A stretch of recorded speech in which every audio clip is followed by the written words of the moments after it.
I find that my work's only just starting.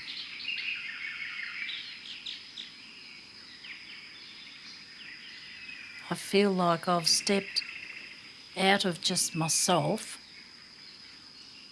and I feel like I'm only just stepping out into what I'm meant to do. For me to take ceremony out into the world, it's sharing what I know as an Aboriginal woman, in particular a Gumbaynggirr woman, because my connection to country is I want everybody to share with me what I feel and to feel what I feel. It's a tonic for your mind. I believe it's a tonic for your mind. It's medicine for your soul and your body. There's a lot of recovery comes out of the ceremonies. There's a lot of healing comes out. I am at the threshold of the rest of my life that I can do a lot towards healing our world, our planet, you know. And I feel like it's not a hard job. It's a world thing. It's about world peace, world health. I'd love to be involved with holding ceremony and circles with all the people in mental illness, with disabilities, with the stolen generation, and I'll address it in a way that's meaningful for the community, for the family, for the individual. And I know I work across of men and women, but I have a heart for women being the safest that they can feel in every given moment. I feel that strong. And that is what makes my heart sing. That is what makes me sleep good at night.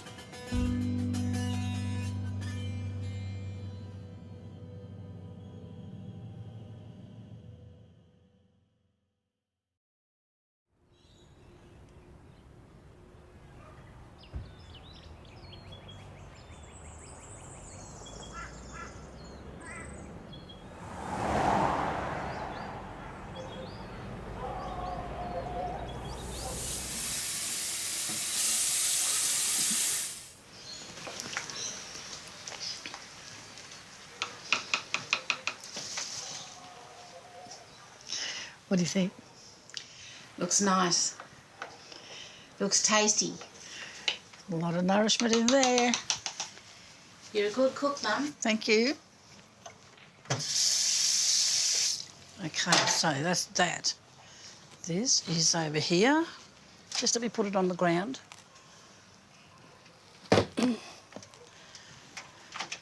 Look. Let me show you how to do this.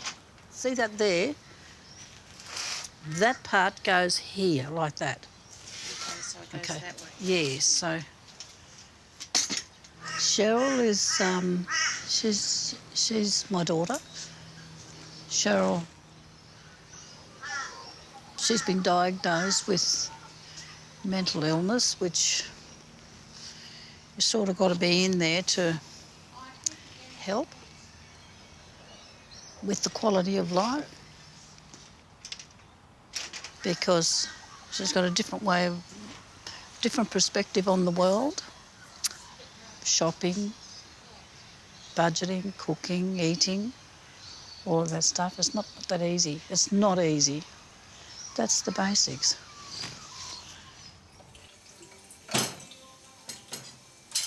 B is short for Beatrice.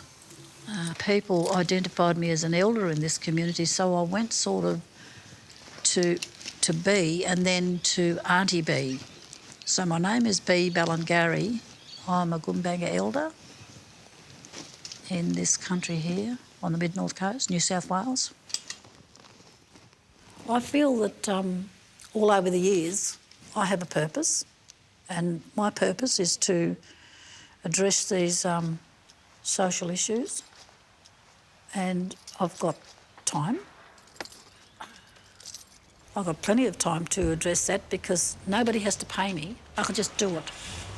And I just think that the many different ways that I do it is ceremony, circles and poetry. We're in a world where we need to sit quietly and sit in the sit place and share quietly. I'm going to make a very long trip shortly. So what I'm going to be doing regular ceremonies to keep me grounded. I'm inspired by holding circles, and I feel like it just gives me this other energy to do it. I don't always do the chairs, but if I'm the first person here, you can't control it all. But the intent is good. Knowing that we all need something to hold on to heal, to recover from trauma. I think we all do need something. It doesn't matter what it is. Sometimes you can't say what you want to say. That's what I reckon poetry's about. You know, you can't yarn it up, you can't tell the story, but you could just write a few words down and it's simple. That's how I dealt with it. I started to write it out of my body, you know, like dragging it out this way. When I left a violent marriage, my daughter was 19 and my son was 9. But my then husband, he tried to strangle me, and and we were in the front foyer of the house. He was really trying to do this story, and my daughter and my son got woken up by the noise, by the argument, and they came through the door, and my daughter said to him, "What are you doing, Dad? What do you think you're doing?" Well, then he took his hands away and then I hit the cement floor. Hitting the floor did more damage than that. But the other stuff, the psychological stuff and the emotional stuff, you have to identify the situation yourself.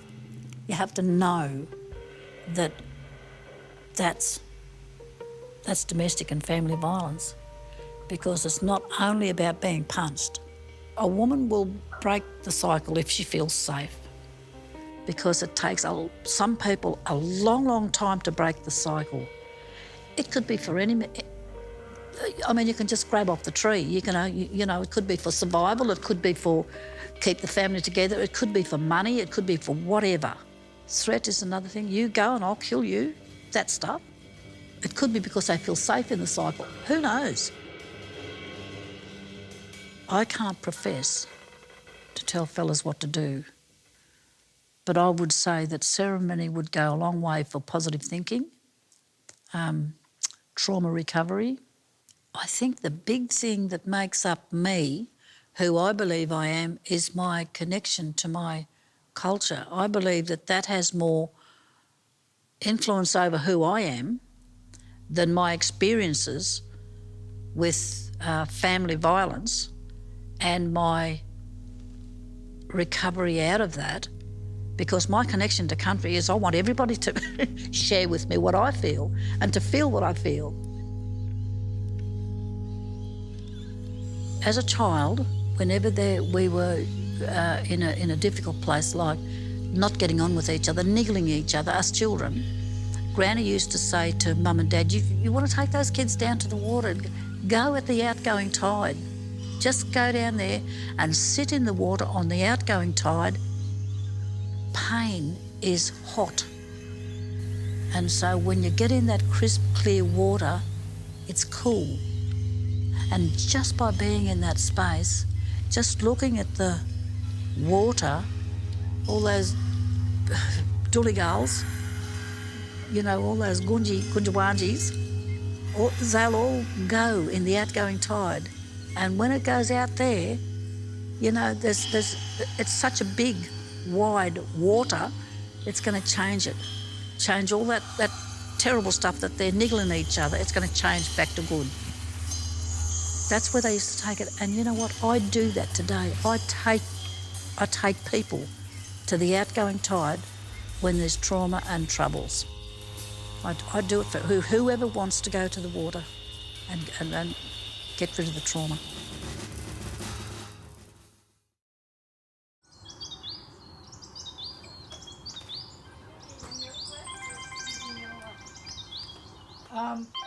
Yeah. In my sit place.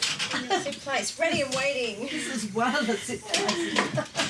Oh, Are you rested? lovely to see you. No. Not even. Mwah. This feels really... Hi, Cheryl. Good morning, Cheryl. Hello. Hi. Love you. Love you too.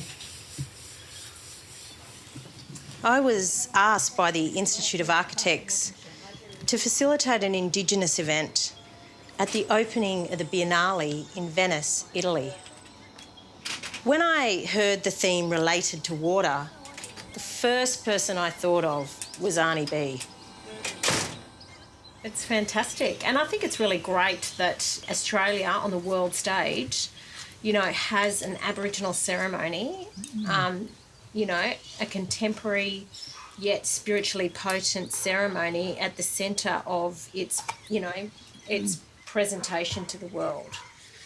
A platform. So yeah, so we're going, and we didn't think it was going to happen, but it's happening. Wow. So wouldn't you? Well, you know how you said ideally the fire would be in the centre. Ideally it would be. The actual act of preparing the ground. And close eyes and dream into the dreaming stick. And they are invited to take earth from one bowl and filter it through their fingers into the other bowl. I think it's going to be beautiful. You know, we've got a beautiful vision. Yeah. I think it's good. I think it's really good. All right. Thank you. Thanks for the chat. Is it really possible for me to go in the mix of all what's going on? And I'm thinking, well, just let go of whatever's going on and go. Just go. Can't really say how I feel.